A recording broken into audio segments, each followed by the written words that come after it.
I'm Robbie. I guess I could have started with that. I'm the certification manager with WBEC ORV, and this is the Becoming a Certified WBE.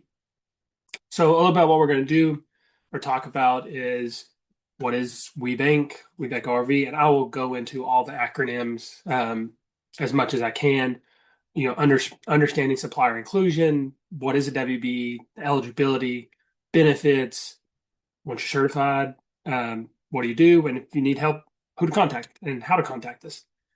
So about WeBank, um, WeBank, the organization has grown to become the largest third-party certifier of businesses owned, controlled, and operated by women in the United States and a leading advocate for women-owned businesses in corporate and government supply chains. Um, as you can see there, we're made up of over 20,000 certified WBs across the entire network. There's over 500 corporate members, 14 regional partner organizations, the RPOs, make up the one national um, organization. So the network. You see us there, we're in that pinkish color, we back ORV. It's all the RPOs, they cover different territories. We are Kentucky, Ohio, and West Virginia. It's been that way for 15 years, I think.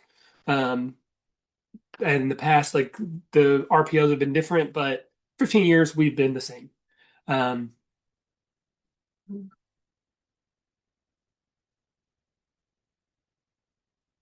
the ORV, Ohio River Valley, is what ORV stands for. We is an organization for women business owners and interested in promoting, developing, and maintaining business relationships with other women business owners, major corporations, and government agencies.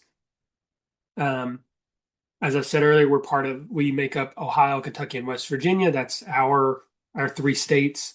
We're very strong three states with over 1,000 certified WBs and around 70 corporate members. Um, we have some very heavy hitters on those corporate members. I think I mentioned them later. If not, I can. They include like P&Gs, the Toyotas, the Hondas, the Messer Constructions, the Kroger. Like we have some really good, amazing um, corporate members, as well as just a lot of amazing WBs. So if you need assistance when you're getting certified, we recommend a business coach. The Small Business Administration offers them. And I know if you're in Cincinnati, the SBDC, Small Business Development Center, is part of Urban League.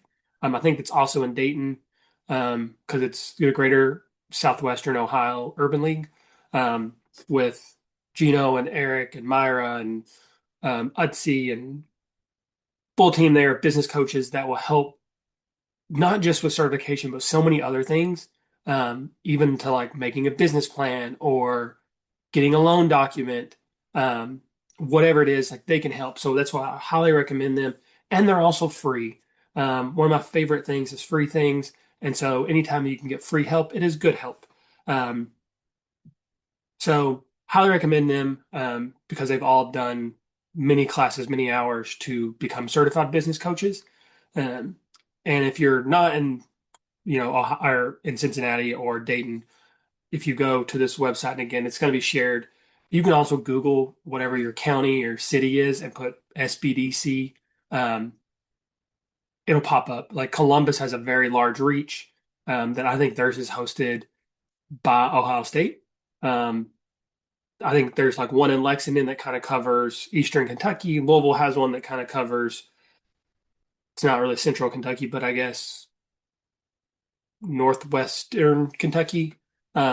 So like some of them are regional, some of them are like you might get lucky and they be in your city. So what is supplier diversity? Also supplier inclusion, kind of the same ballpark. Um, it is business practices that ensure that goods and services are derived from diverse supplier base. Does not guarantee contracts, provides an equal opportunity to compete. Many corporations and government agencies set annual spend goals to create a diverse supply chain. I know years ago, the U.S. government, part of like the annual $1 trillion budget, had set like 5% aside for diverse owned businesses. they didn't touch that, but when you think of $1 trillion, when you think 5%, um, it's a lot of money. So like and the corporations also do that as well. They want diverse suppliers because it breeds creativity. It breeds creativity. I know Hamilton County is having part of it as part of the Brent Spence project.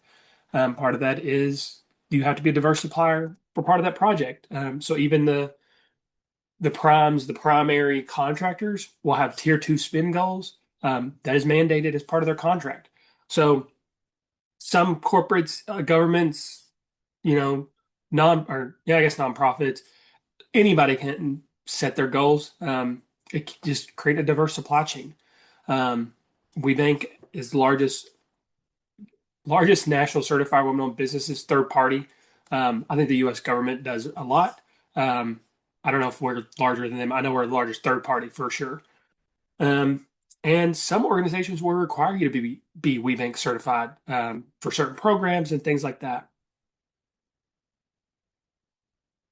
So some things to know here about supplier diversity. Every organization and state is different when it comes to supplier diversity.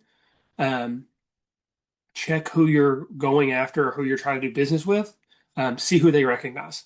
Um, most places will recognize WeBank, but some of them want you to be state certified um, or a specific one. Check that out. Make sure beforehand before you invest the time and energy and potentially money. Um, look at who your goal is, or what your goal is, and I'll dive into that a little bit too.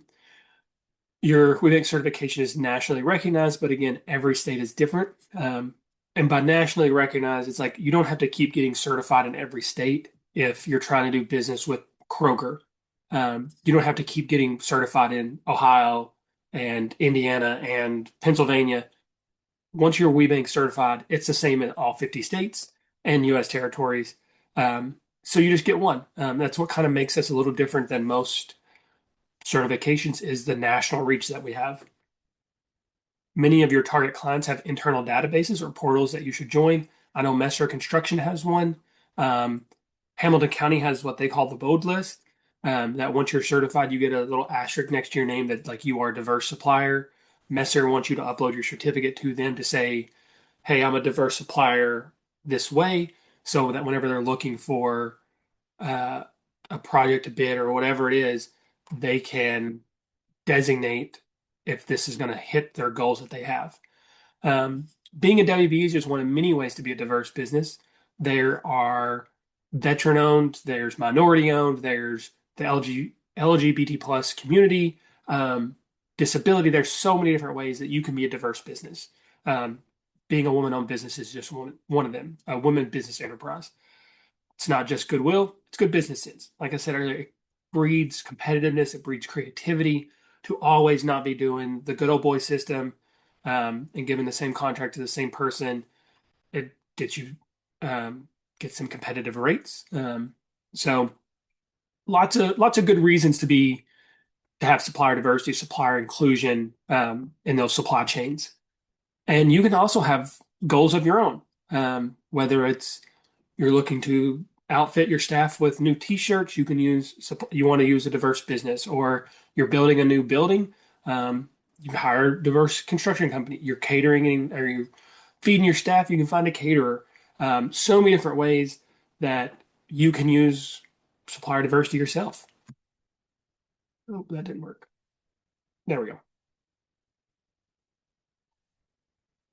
So what is a WB? As I said, I'm going to try to get all these net acronyms, and if I say one and you miss it or I don't say what it is, put it in the chat and I don't care one bit to elaborate on what I mean. You'll eventually get to the point, if you haven't already, to know what a lot of acronyms are. Alphabet soup, as everybody calls it. So a WBE refers to Women's Business Enterprise. Some people say WeBe. I always just say WBE because WeBe does not sound great coming out of my mouth with the accent that I have. Um, a WeBank WBE. Oh, sorry. How's it going? Getting a phone call there. Let's ignore that. You have to be at least 51% owned, operated, controlled, and managed by female or females. Women's business enterprise, commonly referred to as again, WB, WeBe. It's a women's business enterprise that is certified by WeBank, and it refers to the business, not an individual. A lot of people will refer to themselves as a WBE, but it is referring to the business because we understand that there can be changes and stuff like that. So it's not just one person; it could be groups of people, and so we refer to the business. So some eligibility: you have to be a for-profit independent business, 51% owned, operated, control, and there's a new caveat of managed, but that kind of fits in there by a woman or women. Does not all have to be the same woman. The female owner are U.S. citizens or legal permanent residents. Female owner or other woman holds the highest title.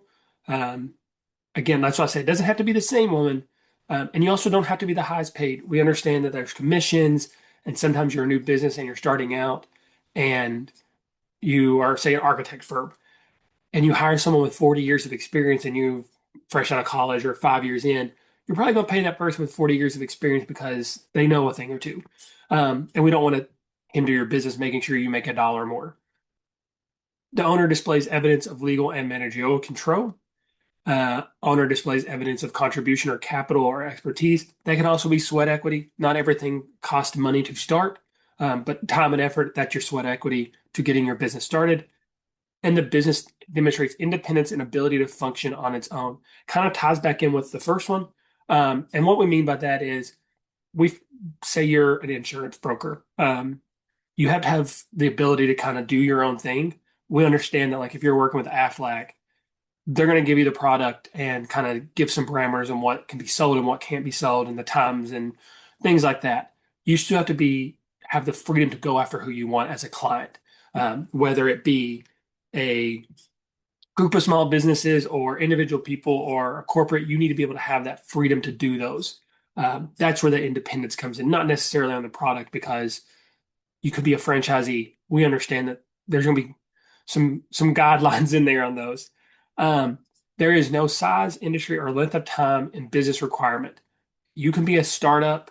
You can be 100 million, $1 billion company.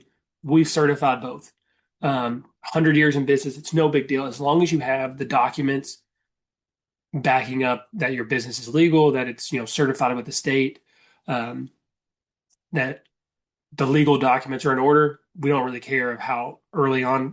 I see people all the time that have never sold a product. They're just doing this to start networking and learning more because we offer education.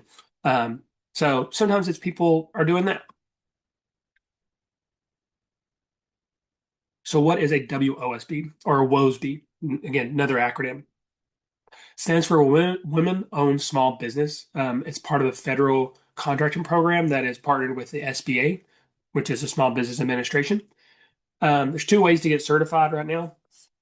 One, you can add it to your WBE application at no extra cost. I think it's like one of the first questions. And the reason I say I think is because your side looks different than mine. I don't know exactly what the first question is, because it could be something of what state are you in, just to make sure you're filtered right. Um, but it's one of the first ones on the application that I see, and it's asked, do you want to be considered for WOSB? Um, Again, this is centered around government contracts.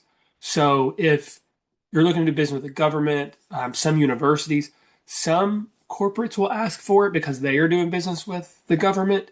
I know Toyota at one point would ask people for it while they were doing like fleet cars for the government. Um, so you can add it to us to your WB application, by clicking yes, and it'll populate it like I think 8 or 9 more questions at the main end and ask for a couple extra documents. You select no, that doesn't happen. Option two is you apply through the SBA. The that's also free. The issue sometimes with the SBA is as the government shut down, they shut down. We were still processing everything as it should be. They had to stop when it was shut down for the 40 plus days that it was. So sometimes they get backlogged or shut down and they can't really do anything. I know year before last, they done a major upgrade to their system to make sure they were processing faster because before that, I was hearing like 6 months to process that. I don't think it's anywhere close to that now. I don't know exactly. Um, If you have applied for but have not received your UEI, Unique Entity Identifier, from SAM.gov, you can just complete the application and provide a screenshot and PDF of your application. Um, because we'll ask, since we don't process the WOSB until after the WB has been processed because they won't let us.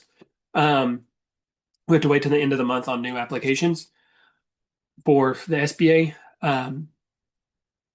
This gives you time to for us to process the WB, and then while you're waiting on, instead of waiting on that to come in before we start processing, we can do our end while you're waiting, and then once you get it, we'll send a Q&A saying, "Hey, do you have this?"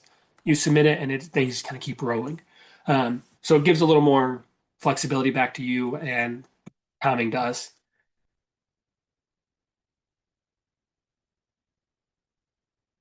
So the criteria or eligibility for the WOSB, you got to meet the WBE certification criteria. Um, like I said, we process it after. You have to meet an approved NAICS code and SBA size standard. If you're unsure what that is, I do not know what the NAICS code, I call them NICS codes, do not know what that means. I think it's something North American, something, I don't know. I'm making that up.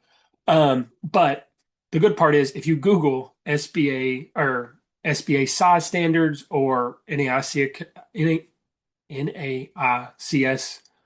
code size standards, there's a PDF that is hundreds of pages long that will tell you the size standards. And what the government qualifies as a small business is a lot larger than I do. Really, if you're under 20 million, you're going to be a small business in their eyes.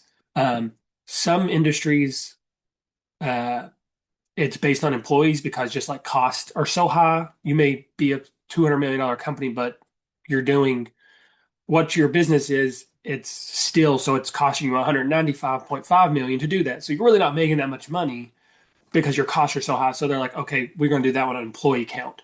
And a lot of times that's around 500 is where those counts start happening.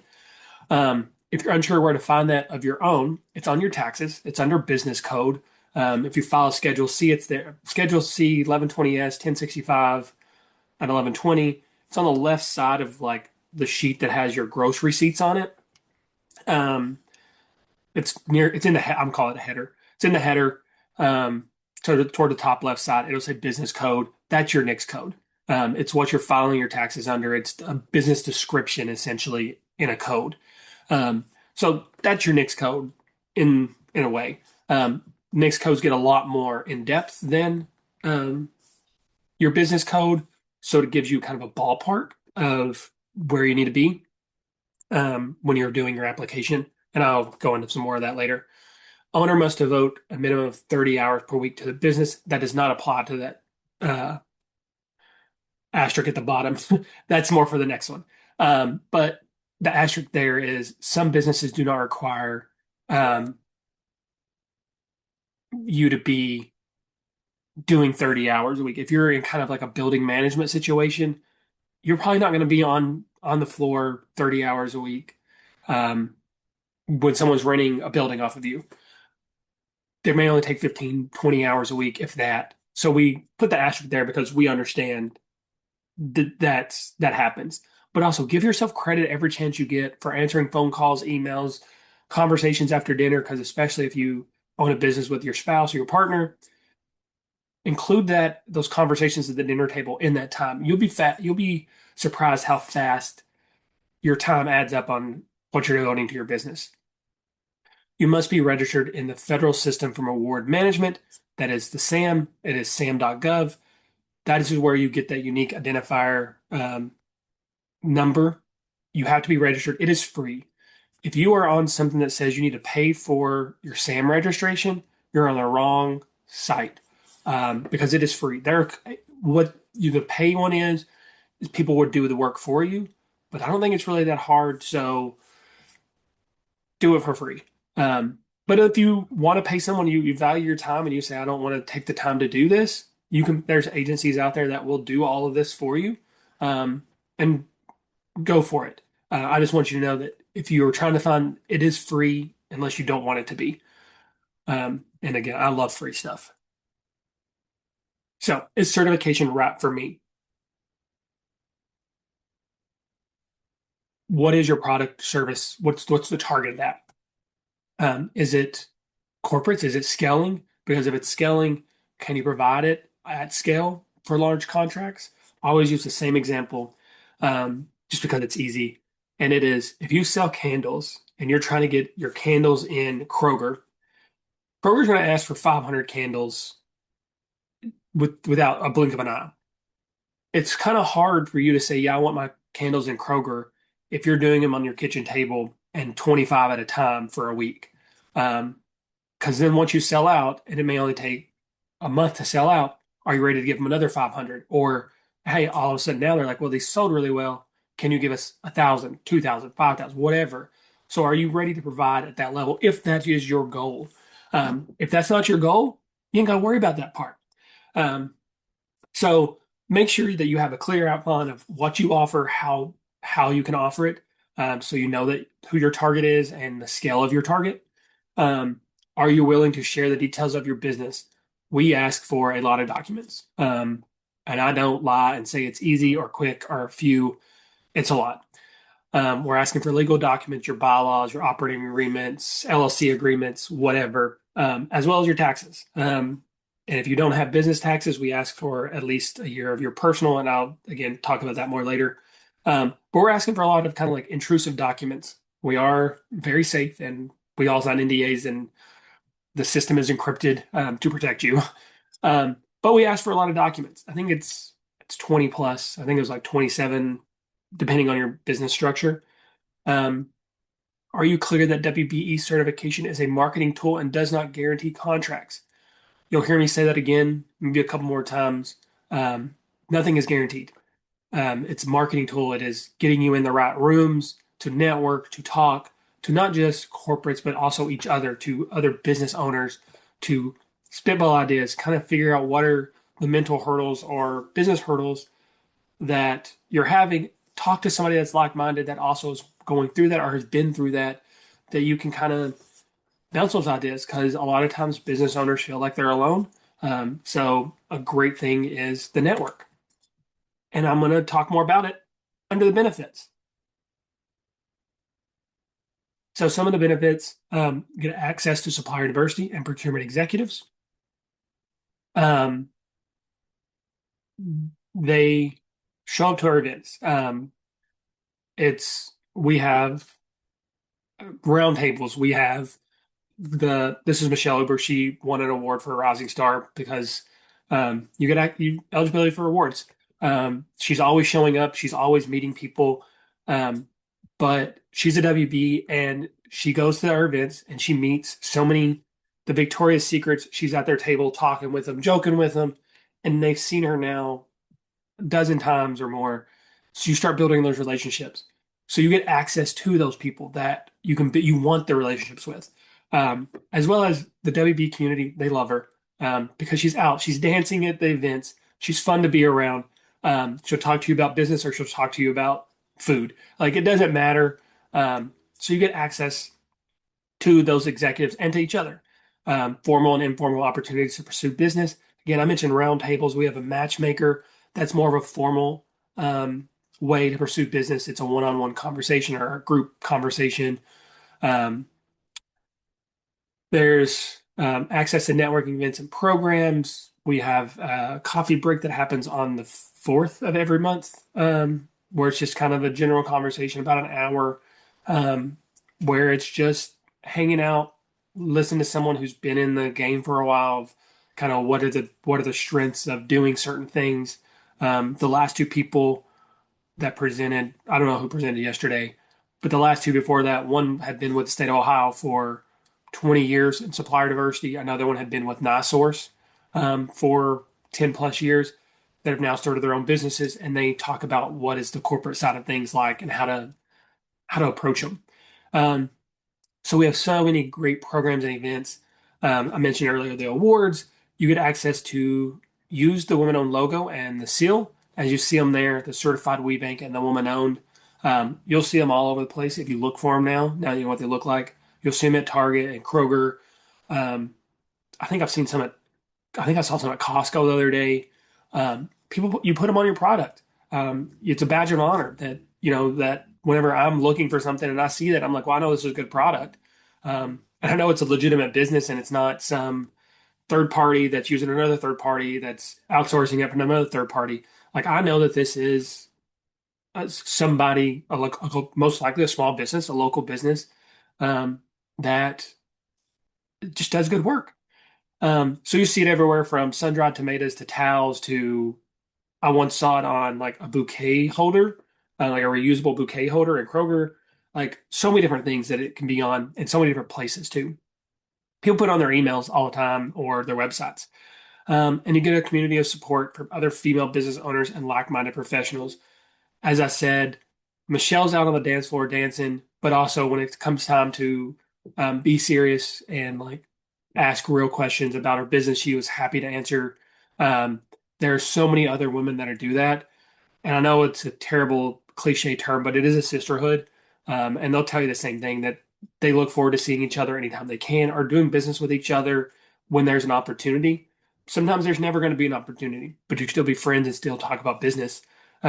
And sometimes it's, oh, I've been looking for someone that does exactly what you do. Let's connect. Um, so it's a lot of networking. That is one of my favorite parts, and I think the biggest strength of certification. So before applying, um, review the eligibility criteria. This QR code takes you to the standards and procedures about WeBank, about what we're looking at whenever we are processing a certification. It shows exactly what we mean when we say you have to be at least 51% owned, operated, controlled, and managed by a woman or women. Means that you have unrestricted control.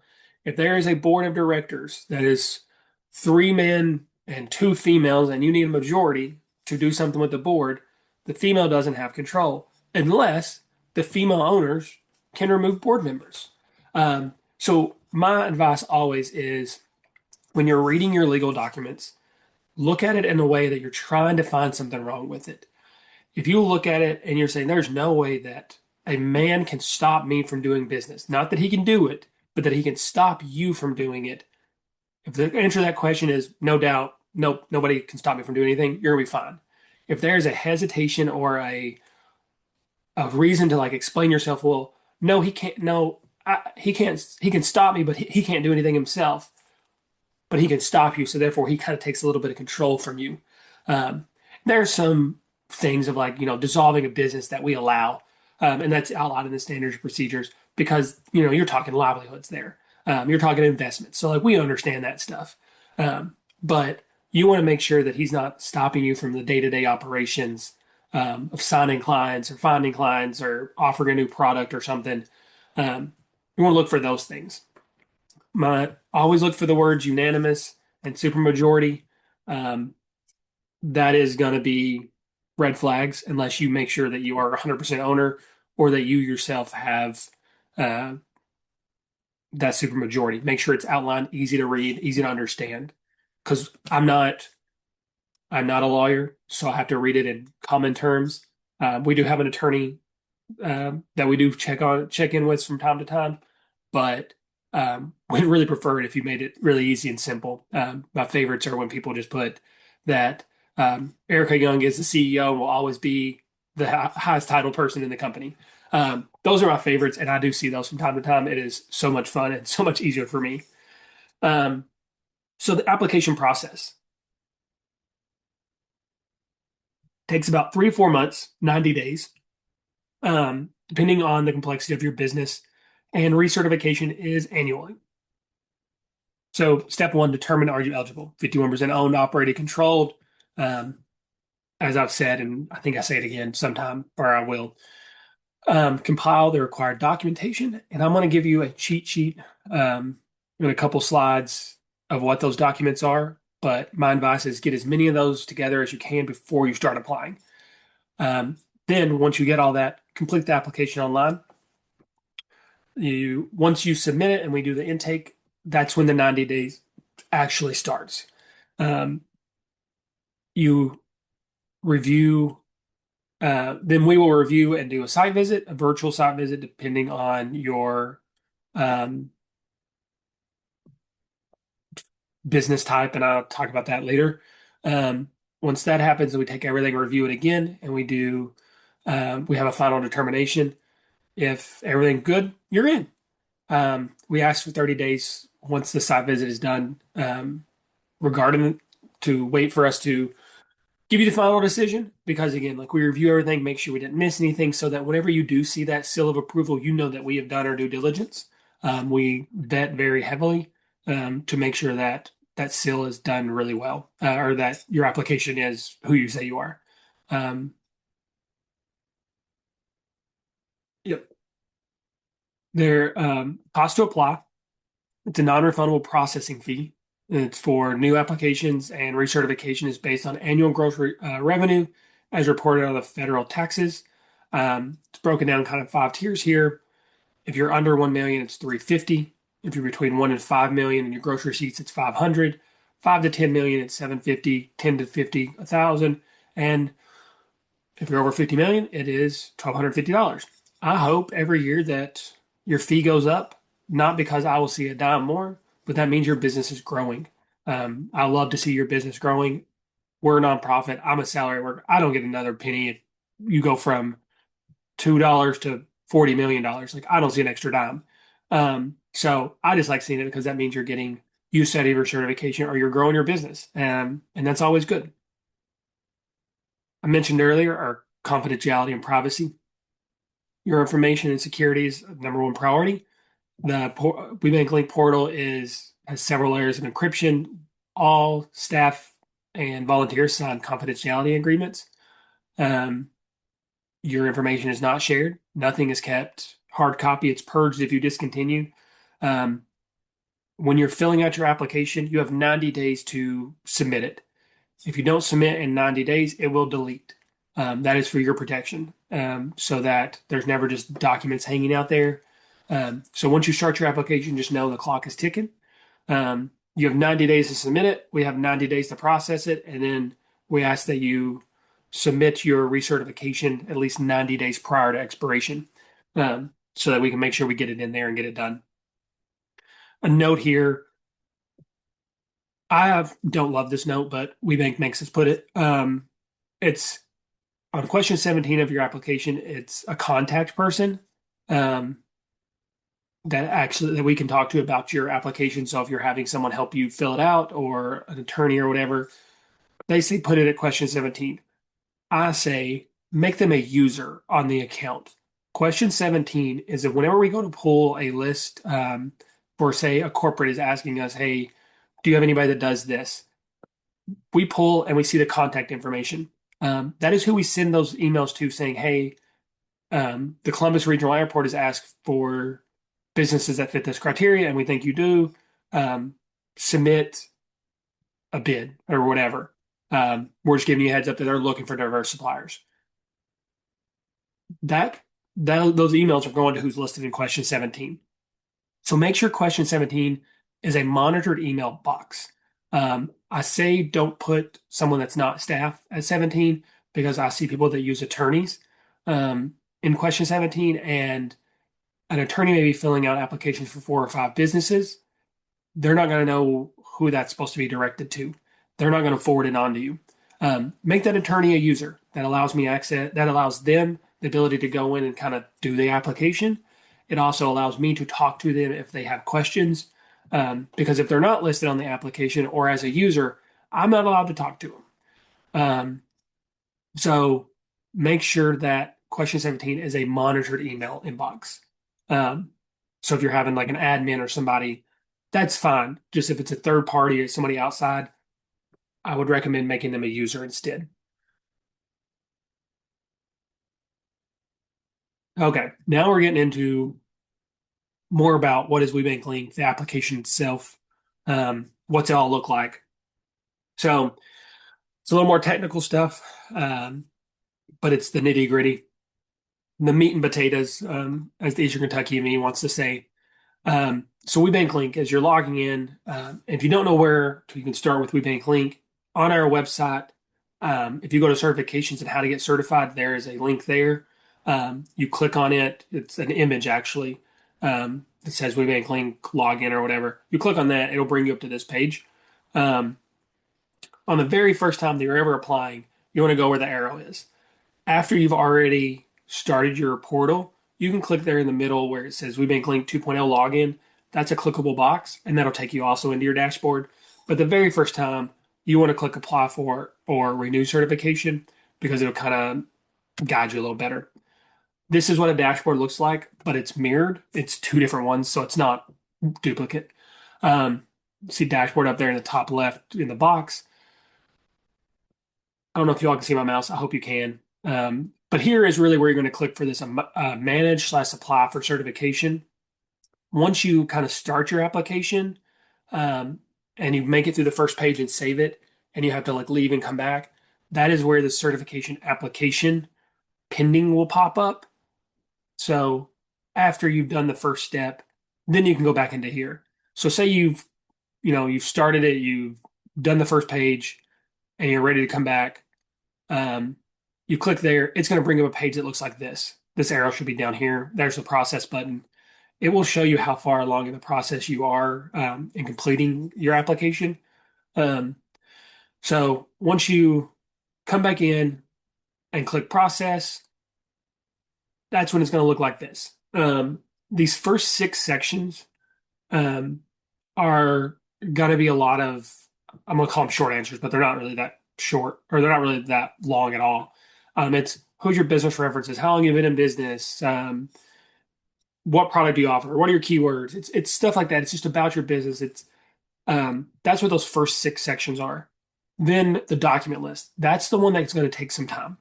I'm not going to mince it and say it's a super quick process. I hear people say it takes a couple hours to fill out everything. Um, so I don't want you to go in thinking, oh, I'm going to do this super quick. Like people chunk it out and do 30 minutes at a time when they can. Um, so be prepared or sit down on a, whenever you have time and say, I'm going to take 2 hours and do this. And you could get it done in under 2 hours, especially if you've started with that document list that I'm going to share a couple slides here. If you already have most of that, and a lot of this stuff you should have too. We're in tax season, so you should have your taxes, you should have your profit loss for the previous year. Um, and I'm sorry if you can hear my dog barking. We work from home 3 days a week, and someone's walking down the sidewalk. She's very protective of that sidewalk. But yeah, so it's going to take some time. Once you get everything, and it will guide you um, kind of what you need to do. This is that document list. If you scan this QR code, it will bring up the WeBank. This is from WeBank, so I can call it a cheat sheet. Um, the required documents. And it also gives you kind of an explanation of what each of those documents, what we mean. And then it also breaks it down to like if you're an LLC, you're not going to have W-2 um, or in,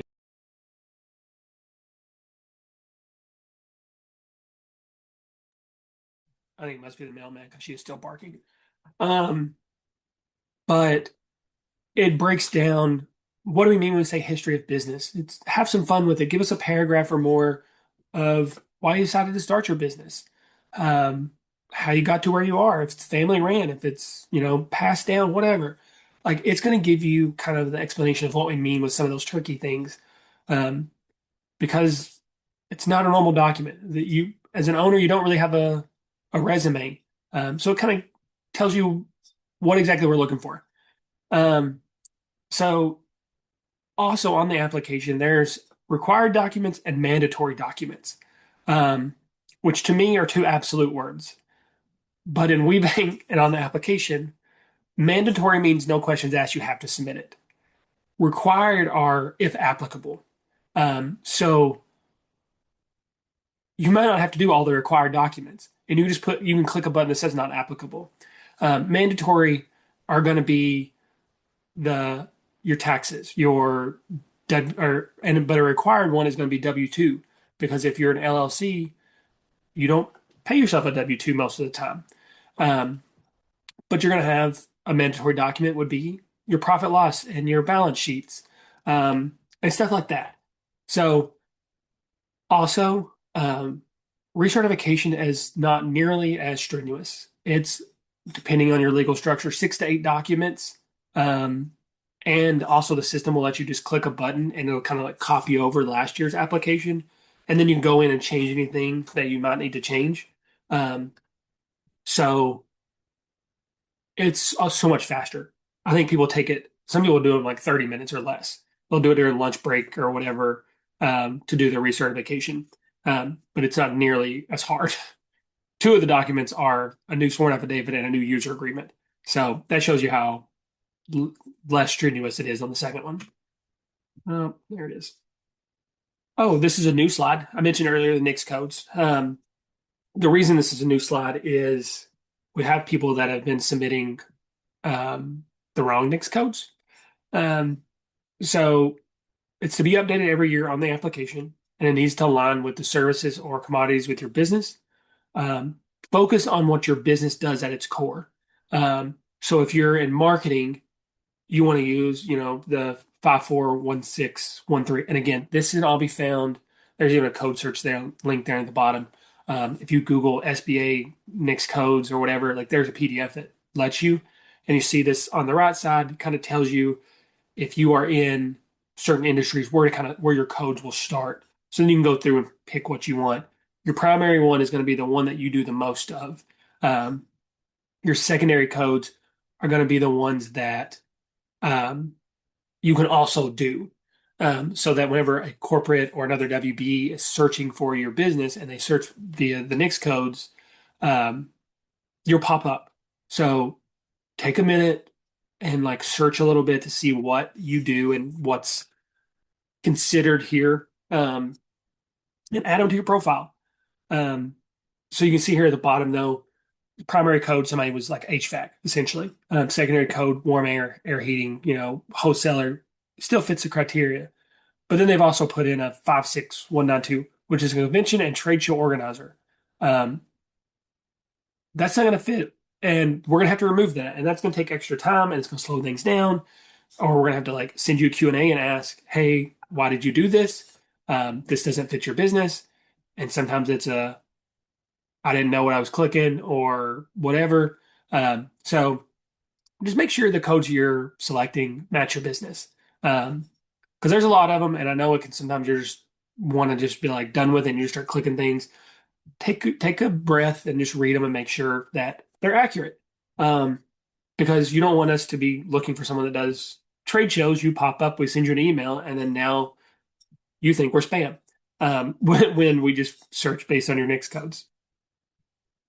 So if you're a brand new business, um, some of the tricky documents, my advice always is give me too much.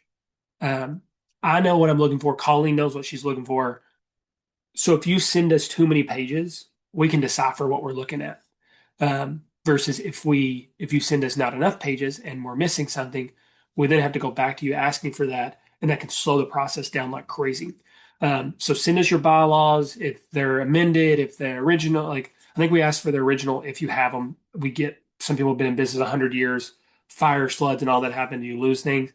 Give us as far back as you have and then give us what's the most recent one, um, any amendments, stuff like that. Give it to us. Contribution of capital on that one. I mentioned sweat equity. You can type up a document on your letterhead or whatever, and submit that saying, I put in 40 hours for 3 straight weeks of building my website out and registering with the state and cold calling clients and all this stuff to kind of like build your portfolio. That's your sweat equity to get your business started because sometimes they just don't require it. Um, on the 3 full years of federal tax returns, if you're a new business, you also on the contribution of capital, it can be the initial deposit into the bank account to start the business account. That's also a contribution of capital. It's like $25, $50 or whatever, or registration with the state if it costs anything, whatever. That's your contributions of capital. The 3 years of federal tax returns, um, if you are if you've never filed them before, give us your most recent personal taxes, the first 4 pages only.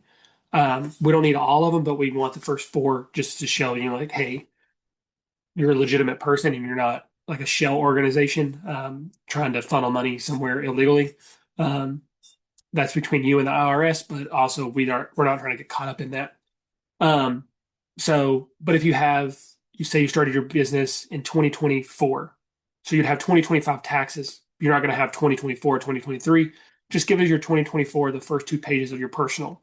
So, and we won't need the 2022. We're in tax season, so it's confusing. Last year when I done this, I had all my dates right. Um, so yeah, if you have 1 year, give us 1 year of your business taxes, 1 year of personal. If you've got 2 years of business and then give us one personal. Um, if you have all three business, great. Give us all three of your business ones. And again, give us all the pages. I don't care that it's 1,000 pages. I've looked through them many times. Um, I promise it won't be the longest one I've looked at. Um, so I would rather look through too many pages and not enough. Balance sheet profit loss. It's okay if it has a lot of zeros on it. And there's also free templates. Excel, I think, has a free template. I think there's Pinterest ones out there. You Google Docs has them. You can Google it. Their Nerd Wallet has them. It's okay if it has a lot of zeros. We just need to see the structure of it as best you can. Other things that may not apply, W-2, again, if you're an LLC or a sole member LLC, I don't think you can pay yourself a W-2. Um, you click the non-applicable button because I think that's under required. List of employees, it may just be you put you're the sole employee on a piece of paper and submit it. Same with payroll of, you don't do payroll because you can't pay yourself. Or you've not taken a pay yet. Say you are filing, you know, S corp taxes for, tax reasons. You can say, I elect not to receive a W-2. That's fine. Lease agreement, loan agreements, you may not have any lease or loans. Just click not applicable, and you'll be good to go. And some of the things that are going to be mandatory that may not apply, send a statement in a Word document. And I'm going to say, take it a step further and say, save it as a PDF, because some people work on MacBooks and Word isn't on Mac for most part. Um, so unless you actually have, Microsoft Word on your Mac, save it as a PDF because when it comes through like as Notepad, like I can't open it because I have a Dell. My computer goes on the fritz and doesn't love me at all. So save it as a PDF because I can open a PDF. Some insider tips for a quick and easy certification process. Um, One, create your profile, duh. Two, submit as many documents as possible. Let me tell you what I don't need versus me come to you and say, hey, I need this. Submit your application within 90 days because, again, it will delete out of the system if you don't. If you're at like day 85 and you're waiting for like one more piece of document from like your CFO or your tax person or whatever, shoot us a message and say, hey, can you extend me a week? We can give you a week extension on that, but we can only do a week. So if you're close and you're missing a document you don't want to redo it all, shoot us an email and we'll help you get it an extra little bit. Make sure your bylaws support female control. Check the standards and procedures to make sure that does. If you're 100% owner, usually you're pretty good. Watch out if you're not, or if you ever try to add people, watch out for the words unanimous or supermajority. Also, make sure your board is controlled by women, or that the female owner or owners can remove board members without cause. Pay the processing. Oh, have female owner review everything before signing and submitting. If they're not the person that is filling out the application, make sure they're seeing it all so they can verify that it is all true and all the documents are the most up to date. Pay the processing fee by credit card because if it's by check, we have to wait till we receive it and that it gets processed to the bank before we can start your application. So that can take some time. Credit card, it's posted that night and we can start processing the following day. Whitelist the email. If you don't, it may go to your spam. It actually used to go to my spam when I first started here until I whitelisted it for after like the first 2 or 3 days and people saying I sent you the Q&A and I wasn't getting it. Um, so whitelist the email. Send all responses to Q&As request in a timely manner. Because the longer you wait, that means the longer your process gets dragged out. Be flexible when it comes to site visits, and there's a slide in a couple here. we use volunteers as well as staff to kind of help make sure that we can facilitate as many as possible, as quick as possible. So a lot of them are business owners themselves, or have a full-time job with a corporate job. So be flexible um, with that and try to help it be as quick as possible in responding and scheduling. And remember, the entire process takes 3 to 4 months. WeBank policy states we have 90 days. We try to get it under there, and we do a really good job of keeping it under 90 days. But just know that don't email me or don't. We ask if it's been 3 days. Don't don't ask, hey, can I get a status update? You're on intake or you're coming up on the list to be done for staff review. Now, if it's been 85 days and you've not heard anything, shoot us an email or send a support ticket saying, hey, what's going on with mine? Um, that's where you're gonna um, give us a little bit of time. If you've not heard anything though in 60 to 80 days, send a support ticket or ask questions saying, hey, what's going on? Site visits. So we make required all new applications that have a site visit. Be as flexible as possible, as I mentioned. Volunteers, some of them are staff, some of us are staff. We mostly try not to just because we can slide in when we're busy and we need to handle more. Um, we did over 250 virtual site visits last year, I think. And staff did, I think, like around 50. So volunteers, be flexible. They're donating their time to meet with you and go over your business. They don't have access to your file, and they don't know the decision. Once they do the site visit, they send it to us, and they have no control, no knowledge of anything. So after your site visit, reach out to us. Do not reach out to them because they're just going to forward your email to us. They don't know anything. For questions on the application, visit or submit a support ticket asking for a status update. Um, if you don't hear anything on that within a few days, then you can shoot us an email because sometimes B2G Now, our host, isn't the fastest on funneling those to us. Um, but they do a really good job. They've done a lot better lately. Site visits are conducted virtually, Zoom or Microsoft Teams, except for if you're in distribution, if you're in manufacturing, if you share the space with another WB that's not a business, or if you share the space with another business that's not a WBE, or if we deem necessary. The shared space, if you're in a cohatch, like we're in a cohatch in Mason, um, I know what all of those look like. We're going to ask you, do you have your own, space or mailbox or stuff like that? Like, we're not going to come do those in person. Same with like an incubator kitchen or something, because when you've seen one, you've seen them all. We know what questions we've got to ask to make sure that you have your own designated space and that you know what's going on. Um, the ORV staff determines if something's really weird about your business structure or something that we just want to be in person to be able to like ask a few extra questions. We'll do that. Or sometimes your business is really, really cool, and we're like, I really want to visit this place. Um, we'll do them in person as well.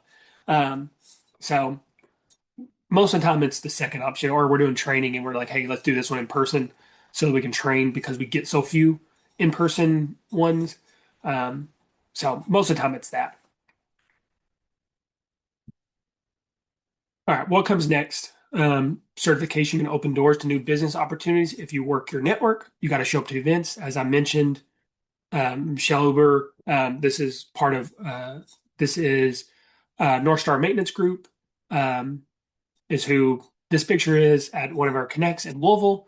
They're out of London, Kentucky, but they come to the one in Louisville because it's close. It's whatever. They also come to our Catch the Wave that was in Cleveland last year.